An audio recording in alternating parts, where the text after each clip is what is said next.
안녕하세요. 오늘은 긴급히 장동혁 대표 사과 사태에 논평하도록 하겠습니다. 먼저 기사 보고 오겠습니다.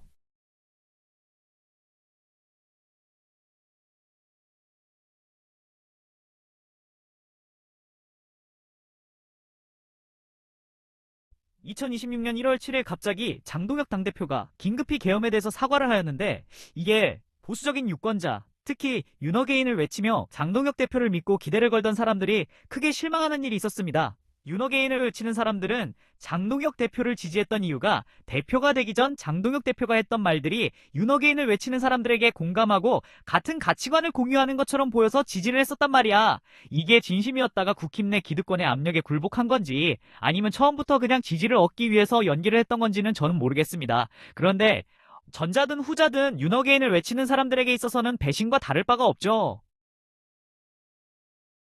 이렇게 배신당해서 사람들이 분노하기 시작하니까 대부분의 보수 유튜버들이 나서서 선전선동하고 탈당하고자 하는 사람들을 분탕종자로 몰아가기까지 하는데, 아니 이 사람들 너무 오만한 것 같다. 윤어게인을 외치는 사람들이 정말 모른다고 생각하는 겁니까? 국힘 기득권을 청산하고 국힘을 바꿔서 싸우는 게 가장 좋은 길이란 걸 윤어게인을 외치는 유권자들이 정말 몰라서 탈당하려고 하는 것 같아요, 지금? 그동안 국힘의 행태를 보고 아는 거 아닙니까? 당신들 말대로면 황교안 대표는 그냥 바보라는 건데, 당신들 수준을 보고서 황교안 대표를 바보 취급하는 게 가능하냐고? 국무총리의 국힘 전 당대표였고 내부에서 바로잡기 위해서 오랜 기간 투쟁이었음에도 안 된다고 한계를 느껴서 나가서 투쟁하는 거잖아요.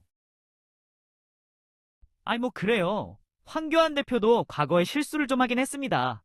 정치를 잘 몰랐다 보니 기득권 세력에 끌려다니는 바람에 바른미래당과 합당을 해서 결과적으로 더 안 좋게 만들기도 했죠. 근데 그래도 그 양반은 그거를 바로잡아보겠다고 다시 돌아와서는 계속 당 내부에서 오랜 기간 투쟁해왔던 거 아닙니까? 그러니까 우리가 잘 모르는 내부 속사정을 잘 아는 사람이란 말이에요. 그 사람이 오죽하면 도저히 안 되겠다고 판단해서 외부에서 투쟁을 하기 시작하는 건데, 황교안 대표가 단순히 자기 정치하고 싶어서 밖으로 나간 것 같습니까? 왜 이렇게 타인을 무시하는지 모르겠는데. 내부에서 어떤 조직을 바꾸겠다라는 게 얼마나 어렵냐면, 지금까지 그걸 성공해온 정치가가 몇 안 돼요. 지금 현재는 공화당 트럼프 정도가 유일하고 나머지는 다 실패했단 말이에요. 그 타카이치 총리도 사실은 자민당 내부를 변혁시켜서 된 게 아니라 참정당 보수당이 약진하고 바람이 불어서 그 압박에 의해서 강압적으로 자민당이 어쩔 수 없이 선택을 한 건데, 정치란 게 본래 이래요.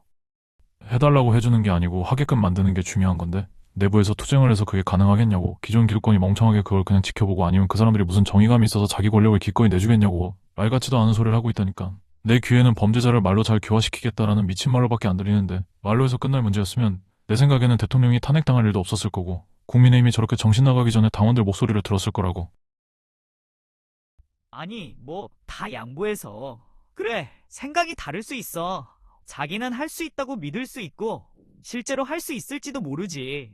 근데 탈당하겠다라는 사람들이 왜 무슨 논리로 분탕이 되냐고. 니들하고 생각이 다르면 적이고 니들 말 따르지 않으면 분탕인 건가? 내가 제일 화가 나는 대목이 바로 이 부분이었어. 다른 건 다 둘째치고서라도 생각은 다를 수 있는 거 아닌가? 뭐 이기기 위해서 연대해야 된다 이런 소리 하더만. 그럼 이준석하고도 연대해야겠네. 당신들 논리대로면 윤호개인이라는 게 언제부터 한동훈계 축출하고 그냥 이기기 위한 연대로 바뀐 건지 모르겠네. 그런 생각이면 적어도 내가 아는 윤호개인 지지자들과 당신들은 같은 방향을 보고 있는 게 아니야. 그럼 당신들이 말하는 분탕이 아니라 좌파 우파처럼 당신들과 윤호개인 지지자들은 적대관계인 거야. 니들이 탈당하면 안 된다고 탈당 반대한다고 하는 것까지는 니들 생각이고 뭐 이해는 해. 그럴 수 있어. 그럴 수 있다고. 근데 탈당하는 사람들은 그럴 만한 생각을 가지고 있어서 하는 거야. 니들이 우월하고 탈당하는 사람들이 멍청해서 판단한 게 아니라고. 니들 계속 시덥지 않은 논리 내미는데 그게 항상 맞는 것도 아니고, 게다가 결과적으로 니들은 지금 계속 틀려왔는데 왜 잘난 척이냐고. 니들 말 제대로 맞았던 적 있어?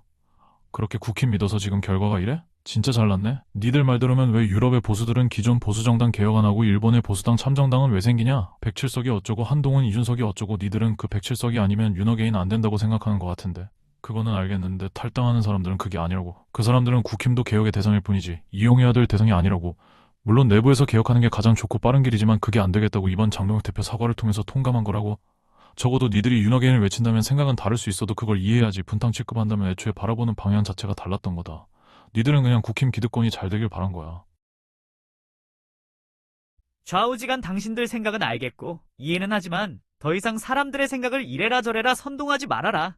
그 사람들이 당신들보다 멍청해서 그런 판단을 내리는 것도 아니고 각자 자기 생각이 있고 자유롭게 결정할 자유가 있다.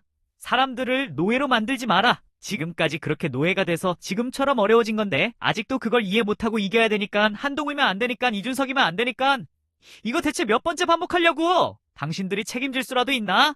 당신들 틀렸을 때 대체 뭘 했지? 특히 그 수많은 유튜버들. 당신들 탄핵 판결 8대0 나온 것부터 사과해야 되지 않나? 당신들 주구장창 외쳤잖아. 5대3 기각이 나올 거고 잘하면 6대2로 오히려 기각될 것 같다고. 그런 말 하던 보수 유튜버들. 이건에 대해서 제대로 사과라도 한 사람 있나? 사람들에게 헛된 희망 품게 만들고 좌절하게 만들고 내가 보기에 당신들이야말로 제대로 책임을 져야 한다. 책임질 수 없다면 이제 사람들이 자유롭게 판단하게 내비둬라. 분탕이니 뭐니 모욕하지 말고 사람들의 생각을 존중해라. 당신들 생각 이해하고 알겠지만 당신들이 항상 정답을 외쳤던 게 아니란 걸 이제 좀 인정해라. 사람들은 자기 소신대로 판단하고 결정할 권리가 있는 거야.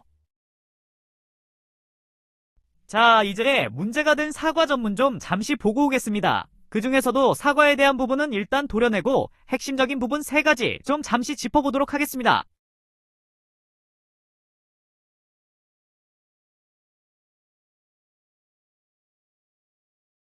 먼저 이나 다를까 또 청년 어쩌고 나왔습니다. 청년 정치인 발굴 등 그런 내용 나오네요. 이게 진짜 한숨밖에 안 나옵니다. 저 소리를 제가 알기로 국민의힘 전신인 한나라당 시절부터 거의 20년 가까이 계속 해오고 있습니다. 저 유능한 청년 정치인이라는 소리로 들어온 게 바로 이준석입니다. 지금 제가 보기에는 저 공약은 제2의 이준석을 양산하겠다라는 소리로밖에 안 들립니다. 이게 진정 문제가 되는 것은 청년 정치인이 오는 게 아닙니다. 청년 정치인에 대한 명확한 기준. 당 입장에서 어떤 청년이 유능한가에 대한 기준이 없습니다. 잘 모르는 사람들은 저게 장동혁 당대표의 개혁이라고 생각할 수 있겠습니다만 실제로는 국힘 내 기득권이 계속 이야기해오던 것을 재탕한 것에 불과한 것입니다. 국힘이 정도한 것을 재탕한 것에 불과한 것입니다. 국힘이 정말로 개혁하고 나아지려면 청년의 발목 잡히지 않고 국힘 내의 기준, 가치관을 올바로 세우는 것이 첫 번째입니다. 그런 것 없이 그저 청년 위주로 하겠다? 윤호개인이 아닙니다. 윤호개인은 단지 보수정당을 젊게 만드는 것이 목적이 아닙니다. 청년이라고 들어오는 정치인 김용태, 김재섭 그리고 대표적으로 이준석 계속해서 보수의 유권자들을 기만하겠다라는 소리로밖에 안 들립니다.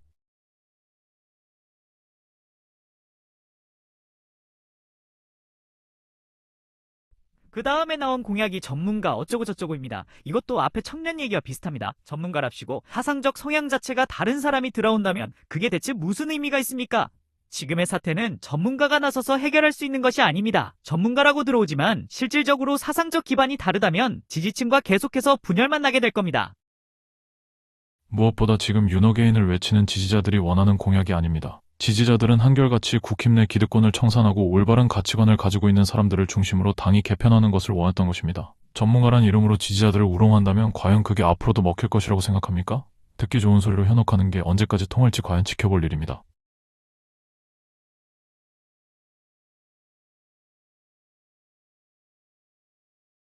그리고 마지막 3번째 또 나옵니다. 그놈의 국민노동 진짜 지겹네요. 대체 지지자들을 뭘로 보는 걸까요? 약자와의 동행 대체 이게 한동훈하고 뭐가 다른지 모르겠네요. 이런 공약을 듣기 위해서 장동혁 대표를 지지하셨습니까? 좌파들이나 할 말을 고스란히 하고 있네요. 궁금한데 저런 공약으로 윤호개인 가능합니까?